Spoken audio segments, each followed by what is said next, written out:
What's up, dogs? So I've been thinking recently about moral abolitionism, the view that we ought to abandon morality, we ought to stop making moral judgments.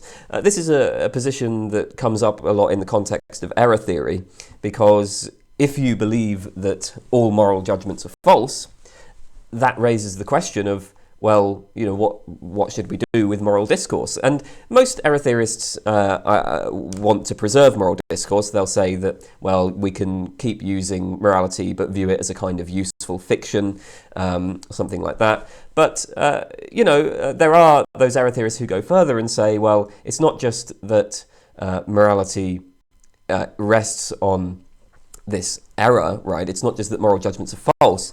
Moral judgments are pernicious, just for purely practical reasons, right? So even if you look at morality as a kind of useful tool, the problem is it's not actually useful. It has negative consequences. Actually, even though this is a position that comes up in the context of error theory, it's something that I think everybody has to confront, regardless of what your meta-ethical views are. Even if you're a moral realist, right, it might be the case that you should be a moral abolitionist, right? Like, let's say that you're a utilitarian. Well, in that case, if it can be shown that moral discourse has negative utility, if it can be shown that this makes people worse off, then you should be a moral abolitionist, right? So even though there are moral facts, we ought to stop thinking and acting as though there are. Or I guess, well, maybe we wouldn't want to say we ought to stop doing that, but there are good reasons to stop doing that, even from a moral realist perspective. So, this is a position that everybody needs to consider. I guess there's a sort of easy response, right, which is to say, well, and I mean, this is a response that I'm certainly attracted to, which is to say, well, we need some sort of means for expressing our sentiments, right? Like, I mean, even if I think that there are no moral facts, even if I think that moral judgments are all false, I still need some means of expressing my sentiments, particularly sentiments with respect to other people's behaviour, and we need a means for expressing attitudes to rules that might govern people's behaviour, for negotiating rules for behaviour and so on. And moral discourse just provides a really useful, streamlined tool for doing that, right? Like, I can express sentiments or express rules by saying things like, you ought not to steal. And also, morality, I think, probably plays a useful role in sort of stabilizing and strengthening our attitudes and our commitments to these rules. Once if we recognize that it's a good idea for everybody to follow the rule that you ought not to steal, well, a very good way of strengthening that and of getting everybody to commit to that is to moralize it, present it in moral terms, to say that it's morally wrong to steal. And look, because I can say yes, we're all better off, right? I can make the case that, right, it's in everybody's self-interest to sort of agree to a certain property convention, and I won't steal from you, you don't steal from me, right? We all agree to follow this rule. But then there's going to be lots of situations where I might be tempted, where I know that I could get away with it, and so thinking of it in moral terms, thinking as if I'm always governed by this kind of categorical rule, can kind of prevent that sort of short-term self-interest type thinking. But I think that it's the abolitionist has an important point here as well, which is it's not as though morality is the only way of expressing sentiments and of coming up with rules. We're constantly expressing sentiments and developing rules of behaviour that are non-moral. And as for the idea that it sort of strengthens and stabilises attitudes and rules, well, that's true, but it also strengthens and stabilises those attitudes and rules that we aren't so keen on, right? Because it also strengthens and stabilises the sort of rules that you find in Taliban societies. So it's not obvious that this really is a good thing. But I think that, so yeah, that's one issue with that.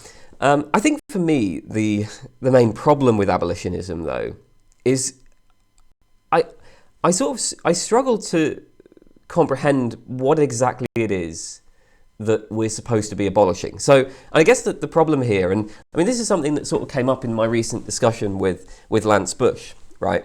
Which is, it seems like the boundaries of the moral domain are kind of vague, right? And I mean, you can see this to some degree just in the debates about what the right moral theory is, right? Because there's numerous moral theories, and they're all very different, right? You take utilitarianism, okay, on the one hand, and compare that to like Kantian deontology, and then compare that to, virtue ethics, and then compare that to, I don't know, some of the like codes that you might find in religions or whatever. I mean, so all of these present very different views of human nature, very different sets of rules. I mean, in some cases, like virtue ethics, it's not clear that you even have rules, right, in the sense of like sort of, we can like specify a rule for action that applies regardless of the context, So they all operate in very different ways, different views of human nature, different kind of plans for action that they provide, and I guess some of them might invoke like different metaphysics in general, especially if you're thinking of the codes associated with religions, etc., etc. So, like you have this, on the one hand, there's a concern, when we think about morality, there's a concern with weighing up consequences, there's a concern with pleasure and pain, there's a concern with character traits. Some of them might be more concerned about like maximizing rational self-interest. And then some are maybe concerned with things like respect and tradition and honor and purity, right? And all of these, any of these might count as moral codes. It kind of depends on how you want to define the term morality, right? But there's all sorts of different ways of thinking about like normative rules of behavior, and so when we talk about abolishing morality, it's like, okay, what are we talking about exactly? Like, we can target specific parts of the moral domain, and if there's a moral theory that talks in terms of like evil and sin or whatever, then maybe you want to abolish that, right? So I guess the idea is like, I don't know, generational sin. I would be quite happy to abolish that. But, now we're engaging in like normal moral debate. Okay, so if I say that concepts like generational sin, or let's take a more controversial example, cultural appropriation, right? Like if I have some objection to the idea of cultural appropriation and judging things in terms of cultural appropriation, and I say we should abolish that discourse, well, yeah, okay, fine, but obviously that sort of debate seems like a standard moral debate. And I mean, part of the difficulty here is that abolitionists are themselves concerned with the very things that non-abolitionists are concerned with. So when an abolitionist evaluates morality, they evaluate it they'll usually evaluate it in terms of of its tendency to like promote welfare. So they'll say that, well, actually, moral discourse makes us worse off, right? Because it has a tendency to, say, lead to conflict or something like that. But then notice that is in itself a kind of very consequentialist or maybe utilitarian sort of way of thinking. And so aren't you just engaging in moral discourse when you do that?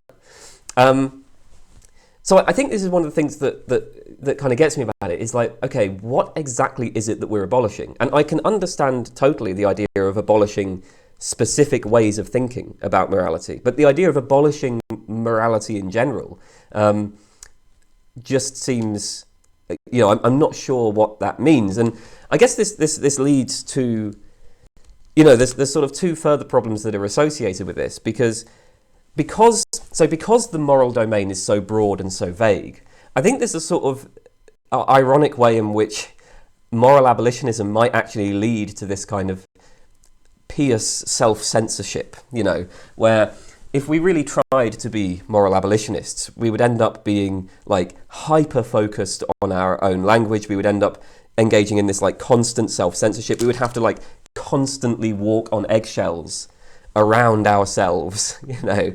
I mean, it's sort of reminiscent of the of like social justice warriors in the pejorative sense, you know.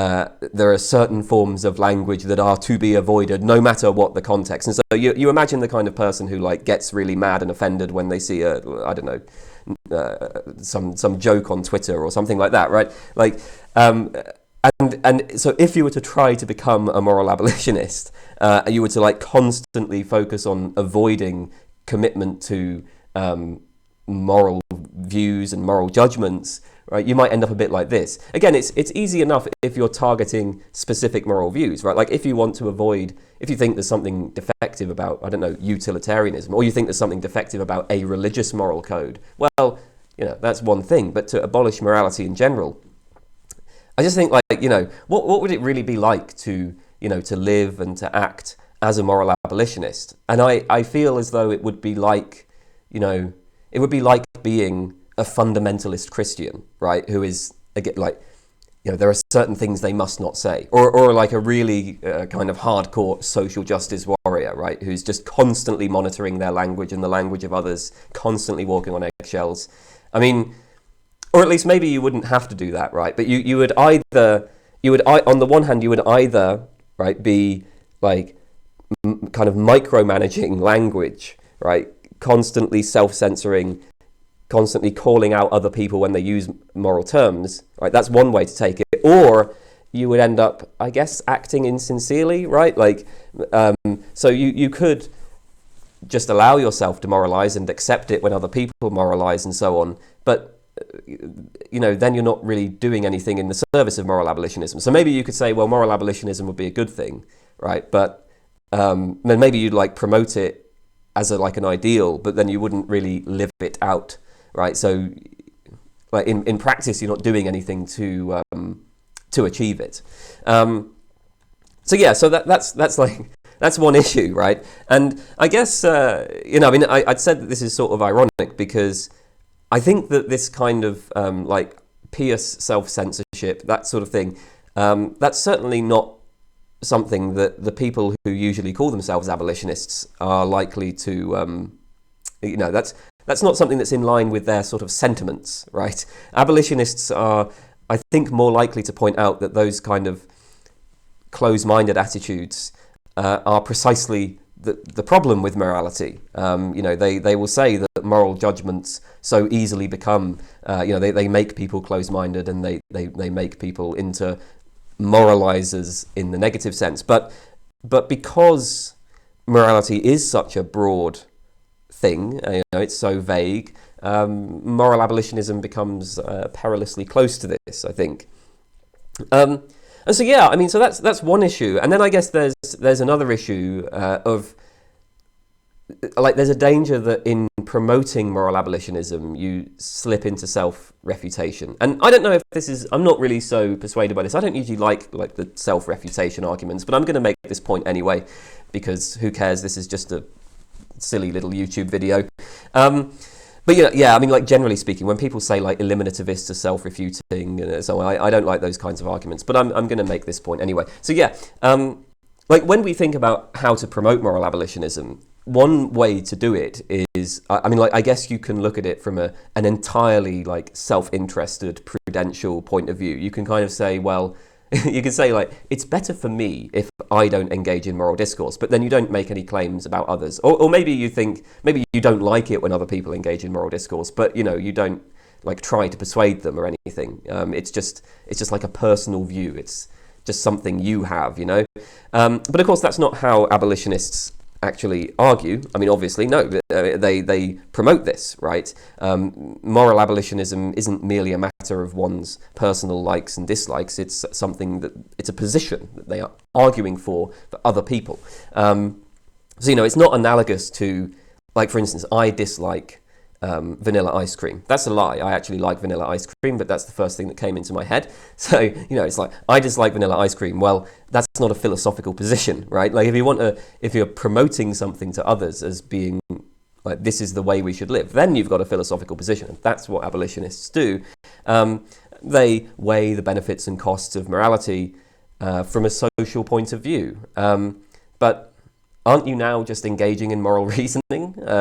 I mean, it looks like somebody could just say, well, that is moral reasoning. I mean, even if you might not use the term morality. You might not say, so you might not say, like, moral discourse is morally wrong, right? But if what you're doing is, like, let's say what you do is you make the argument that moral discourse leads to conflict, right? And so that gives us good reasons to stop engaging in moral discourse. So you're promoting moral abolitionism on the basis that this discourse leads to conflict. If you're saying those things, aren't you just engaging in morality at that point? Aren't you? So, like, it seems as though that can quite, like, that's just what morality is, isn't it? Like, I mean, okay, maybe you don't use the word morally wrong, or you don't say, like, you morally ought not to do this, but that's just a semantic thing. I mean, you can look at non-English speakers, right? They may not have the word moral, right, but they will engage in moral reasoning, and you can see that they're engaging in moral reasoning in virtue of the kinds of things they're saying and the kinds of arguments they make. And I think there is a sort of, like, when I read people argue for moral abolitionism, I mean, part of it, part of the argument might just be kind of purely, I guess, like, intellectual, right? Like, if you're making a kind of error theoretic argument that all moral claims are false, right? And then maybe you appeal to the queerness argument or something in order to defend that. Okay, fine, right? But then the minute you come to the question of, well, what should we do with moral discourse? It seems like an argument for abolishing it is itself a moral argument. So those were some thoughts on moral abolitionism, and that's what I wanted to say. I also, as I mentioned in a recent video, I have COVID, and I thought I would give you a bit of an update on the COVID situation. It's been pretty easy because I assume it's because of this, because I was double vaccinated, so it hasn't really been that much of a problem for me. At no point in this have I experienced anything worse than a mild cold, like the mildest of mildest colds. It has gone on for a long time though. I mean, like, it has this weird thing where, like, I will feel completely better and then it just comes back again. And so for me, it's things like dizziness, headache, cough, sore throat. I haven't really had any, like, fever or pains or anything like that, but it has this tendency to, like, you go away and you think you're better, and then it just comes back. And I have heard people say that COVID comes in waves. So I've experienced that, but it's, if I wasn't vaccinated, I'm sure this would be absolutely awful. But because it's, like, so mild, it doesn't really bother me. Also, I have experienced the total loss of smell and taste. Thankfully, it's actually coming back now. This was only for about a day. It only lasted about a day. So which was quite interesting, actually. But it came on really quickly because I remember eating a meal. I was eating dinner and I could taste it perfectly fine. And then I went, like, to get pudding afterwards. It was about an hour afterwards, and I just couldn't taste anything. And I realised I couldn't smell it either. So it was like that, my taste and smell just disappeared. And it's very strange. Because, yeah, you can feel stuff in your mouth, but you can't taste anything. And I don't know whether everybody else gets this, but for me, one of the things that's quite frustrating about this is that you'll eat stuff, but you won't feel full, right? So it's like, I mean, your stomach will feel full, but your brain will tell you, like, that you haven't really eaten anything. And I think it's because you're not smelling or tasting anything, it's almost like your brain thinks there's not really anything going in. So, like, you can eat a full meal and then you just want to eat more, and you want to eat more and more and more, and then you feel really sick because you stuffed loads of stuff in your stomach. Also, funny story, when this first happened, I was intrigued and I thought, I'm going to put this to the test. So I went downstairs to the spice cupboard and I got out loads of spices, like, cumin. I'd get out some cumin and I was like sniffing it, and I couldn't smell anything. So I'd be like, cumin, can't smell anything. And I'd give it a really good sniff. And I was like, let's get some cayenne pepper, give that oregano, paprika. And then I was like, oh, my nose, my eyes, I had this like pain in my nose, my eyes were streaming, because of course, without realising it, I'd been snorting a load of spices. So be careful if this happens to you, and don't put your nose into spices and give them a really big snort. That's a bad idea. I've learnt my lesson there. But so aside from that, I'm pretty much okay. I think. I mean, I'm still in the midst of it. It hasn't gone yet, so we shall see. But I think I'm okay. Okay. Bye bye, everybody.